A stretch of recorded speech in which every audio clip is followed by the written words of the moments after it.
여자가 이르되 주여 그런 물을 내게 주사 목마르지도 않고 또 여기 물 기르러 오지도 않게 하옵소서. 이르시되 가서 내 남편을 불러오라. 여자가 대답하여 이르되 나는 남편이 없나이다. 예수께서 이르시되 내가 남편이 없다 하는 말이 옳도다. 너에게 남편 5이 있었고 지금 있는 자도 내 남편이 아니니 내 말이 참되도다. 여자가 이르되 주여 내가 보니 선지자로소이다. 우리 조상들은 이 산에서 예배하였는데 당신들의 말은 예배할 곳이 예루살렘에 있다 하더이다. 예수께서 이르시되 여자여 내 말을 믿으라. 이 산에서도 말고 예루살렘에서도 말고 너희가 아버지께 예배할 때가 이르리라. 너희는 알지 못하는 것을 예배하고 우리는 아는 것을 예배하노니 이는 구원이 유대인에게서 남이라. 아버지께 참되게 예배하는 자들은 영과 진리로 예배할 때가 오나니 곧 이때라. 아버지께서는 자기에게 이렇게 예배하는 자들을 찾으시느니라. 하나님은 영이시니 예배하는 자가 영과 진리로 예배할지니라. 여자가 이르되 메시아 곧 그리스도라 하는 이가 오실 줄을 내가 아노니 그가 오시면 모든 것을 우리에게 알려주시리이다. 예수께서 이르시되 내게 말하는 내가 그라 하시니라. 네, 오늘 우리 나눌 말씀은 요한복음 4장 15절부터 26절까지의 말씀입니다. 예수님과 사마리아 여인과의 대화가 이어지고 있는데요. 그 여자는 영원히 목마르지 않는 생수를 주시겠다는 예수님의 말씀에 그것을 달라고 합니다. 그런데 예수님은 그 여자의 말에 굉장히 뜬금없이 그 여자의 남편을 불러오라고 말씀하십니다. 왜 그랬을까? 왜 예수님은 그 여자의 남편을 갑자기 데리고 오라고 했을까? 그것은 아마 그 여자에게 지금 그 영원한 생명의 가장 큰 걸림돌이 되는 것, 그 영원한 생수와 같은 역할을 했던 것이 바로 남자였기 때문일 수 있습니다.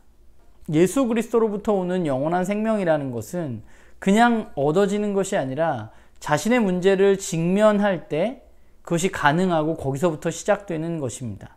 그 여자는 자신의 문제를 지금 직면해야만 했고 예수님은 지금 그 문제를 꺼내신 것이죠. 사실 말씀을 보면 이 사마리아 여자는 예수님이 누구인지도 또 무엇을 이야기하고 계시는지도 분명히 알지 못하는 상황입니다. 그러나 그녀는 이 예수님이 보통 분은 아니라는 사실을 알게 됩니다. 그래서 그 예수님께 사마리아인과 유대인이 가지고 있었던 예배의 장소에 대한 문제를 꺼냅니다. 또 질문이 드는 거죠. 이 여자는 갑자기 여기서 왜 또 예배의 장소에 대한 질문을 하는 것일까? 온전한 예배에 대한 갈망이었을까? 아니면 그녀의 표현대로 예언자를 만났기 때문에 그동안 궁금했던 것을 물어본 것일까? 여러 가지 생각들을 할 수 있을 것 같아요. 이유는 분명치 않은데, 그러나 분명한 것은 이 여자의 예배의 장소에 대한 질문에 대해서 예수님은 참된 예배는 이런 거야 라고 이야기하고 계시다는 거죠. 예수의 말씀의 주는 뭐냐면 이제 더 이상 예배의 장소가 문제되지 않는 때가 온다는 것입니다. 앞에서 예수님은 예루살렘 성전을 헐고 다시 짓겠다고 말씀하셨습니다. 더 이상 예루살렘 성전도 또 여자가 말하는 그리심산도 중요하지 않은 때가 온다는 것이죠. 새로운 때가 이르고 있습니다.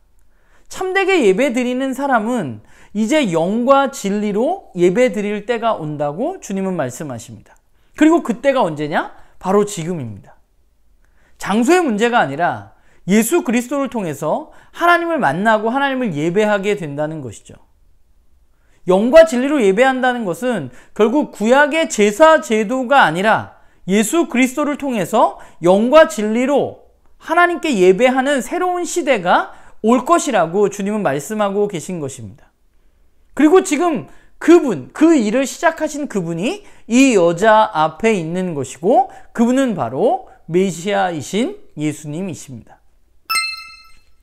사실 오늘 말씀을 그동안 참 많이 보았던 말씀인데 항상 보면서 들었던 생각은 영과 진리로 예배드리는 것은 어떻게 예배드리라는 소리인가에 대해서 굉장히 많이 고민하고 그것에 집중해서 말씀을 살폈던 것 같아요.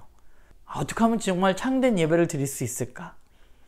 그런데 요한복음의 전체 맥락에서 보자면 영과 진리로 예배한다는 것은 바로 예수님이 메시아이시고 이제 예루살렘 성전 제사 제도의 끝을 이야기하고 있는 것은 아닌가라는 생각을 하게 됩니다.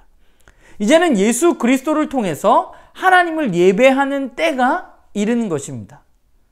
과거에는 나의 죄를 전가한 어떤 동물, 제물을 제사장을 통해서 죽임으로 말미암아서 예배하는 시대였는데 그 시대가 끝나고 이제 예수 그리스도를 통해서 허락된 하나님의 영과 진리인 말씀으로 예배하는 때가 오게 된 것이죠. 예수 그리스도를 통해서 우리에게 주어진 하나님의 영과 진리의 말씀을 바탕에 둔 예배가 시작되는 것입니다. 이제 끊어졌던 하나님과의 관계가 예수 그리스도를 통해서 이어지는 시대가 도래한 것입니다. 예수님은 메시아이십니다. 이제 새로운 시대를 여시는 분입니다. 요한은 우리에게 그 이야기를 하고 있다는 생각을 하게 돼요. 이제 성전에서 제사를 드림으로 하나님을 만나는 것이 아니라 그리심산에서 해서되는 게 아니라 그분으로 인해서 예수 그리스도로 인해서 하나님과의 만남이 가능해지는 시대가 온다고 말하는 것이죠. 예수 그리스도를 통해서 하나님이 원하시는 온전한 예배를 드릴 때 그때 우리가 가지고 있는 여러 가지 문제들이 그 예배를 통해서 해결되어지는 것이죠. 이 여자의 남편의 문제를 예수님은 지적하셨잖아요. 그러니까 우리들도 각자의 삶에 가지고 있는 숨겨둔 해결되지 않는 갈망이 이제 그분으로 인해서 드려지는 예배를 통해서 해결되어질 것이라고 주님은 말씀하고 계신 것이죠. 그분은 우리에게 영원히 목마르지 않는 생수를 주시겠다고 약속하셨습니다.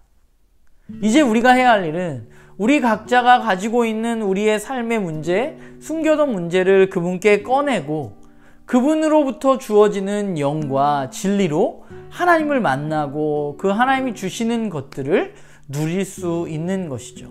바라기는 저도 그렇고 나는 교회 식구들도 그렇고 우리가 예수 그리스도를 통해서 시작된 이 예배가 우리들에게 주어져 있다는 사실을 우리가 기억하고 우리가 그 예배를 통해서 주님이 주시는 영원한 것들을 우리의 삶 가운데 누리는 그런 저와 여러분이 되기를 간절히 소망합니다.